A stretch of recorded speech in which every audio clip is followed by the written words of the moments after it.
What's up, guys? On this week's episode of Future Now, we're at the Walt Whitman Mall in Huntington, New York, and we're talking about the past, the present, and the future of malls. Did you catch that? My price still going up like NASDAQ. We send shots, make them duck like Affleck. All this fake news, can we bring the facts back? Never backtrack, still on the up and up.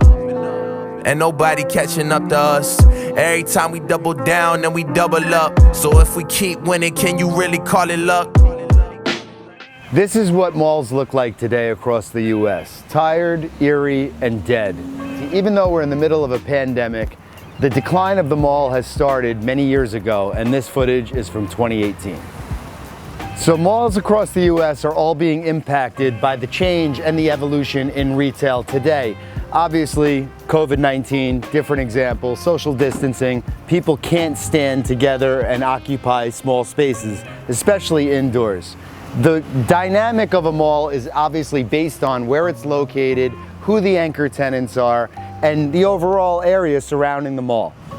So the American Mall was created in the 1950s. For the first time, a developer created an indoor experience unlike anything else that was available. There was an economic boom going on in the 1950s, and folks were moving out of the cities and starting to congregate in suburban areas. They started to spend their money on houses and cars, which allowed them now to live further away from where they worked in the cities. The American Mall was created in 1956. The flock to the suburbs created a void of what was called third places by Ray Oldenburg. So the third place concept really starts with people live at their home, they work where they work, and that's their second place. The third place is the place that people congregate. It could be a bar, it could be anywhere that people would actually come together, share ideas, and basically hang out. Today, you have people doing that with social media, so they don't necessarily need to physically be in person, and social media is on the incline as a result of the fact that people cannot be close to each other any longer. That's having a major impact on physical retail stores today, and it's also having an impact on third places. So concepts that have been around for a while are also being majorly impacted by everything happening with the evolution of retail. COVID has accelerated the evolution by probably, I would say, anywhere from 5 to 7 years. So a lot of the companies that are currently filing bankruptcy or going out of business altogether have been in trouble for a bit of time, even leading up to the pandemic. A good example of the two stores behind me that you can see here are Brooks Brothers, kind of a staple, mostly located in malls, but they have many, many locations across the US, and they are in trouble. Simon Properties, who owns this mall, one of the biggest shopping center owners in the country, is actually making a move to buy Brooks Brothers in a separate venture, but it actually helps them because they're able to keep Brooks Brothers as a tenant in their properties. In addition, Brio is an example of a restaurant that is oftentimes bolted onto a mall, as you can see here, with an exterior entrance in the front, kind of like the streetscape kind of lifestyle feel that's attached to malls nowadays. This Brio is available. Full-size restaurants are having a very challenging time right now for obvious reasons. So a major retailer, Gap, has been in the news quite a bit in the last few months. One, for not necessarily paying their landlords, being very behind on their rent, and two, by partnering with Kanye West, which actually had a very quick impact on their stock price. We'll see where that collaboration goes. So when Victor Gruen designed the first mall in Minnesota that opened in 1956, he laid it out with an interior courtyard, two anchors on each side, kind of bookending the whole property, and a bunch of shops in between. He added a bird sanctuary, art installations, different things that created that sense of community within the mall.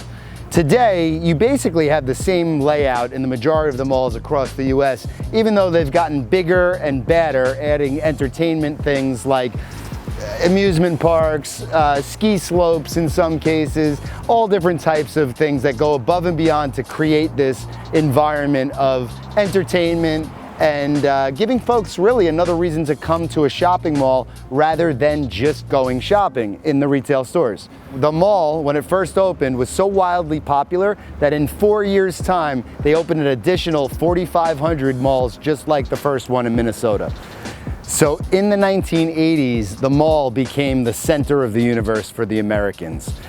They grew at a rate of 1,000 per year. If you could imagine, they were on top of each other. Something interesting about that was the mega mall eventually started to compete with the typical neighborhood mall.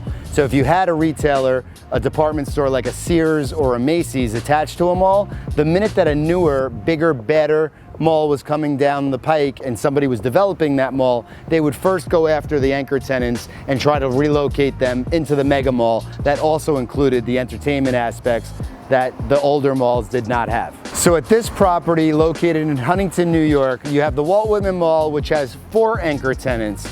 Basically, instead of just one bookending on each side, you basically have 2 on each side.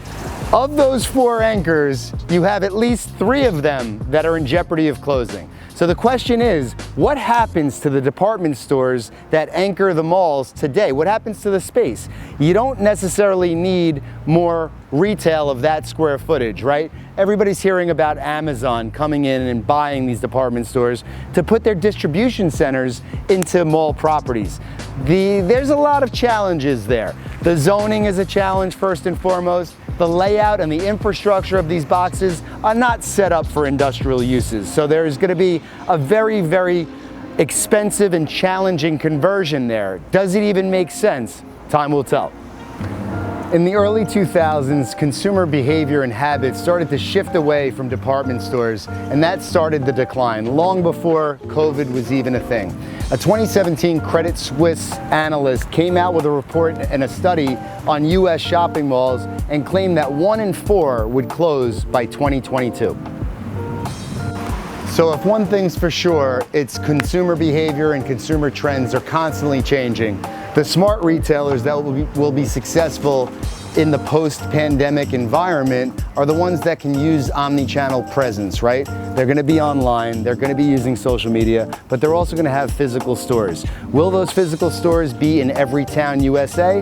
They don't not necessarily have to be anymore. A lot of physical stores will convert to showrooms that people can go in, look at what they want, purchase it, and not even leave with a bag.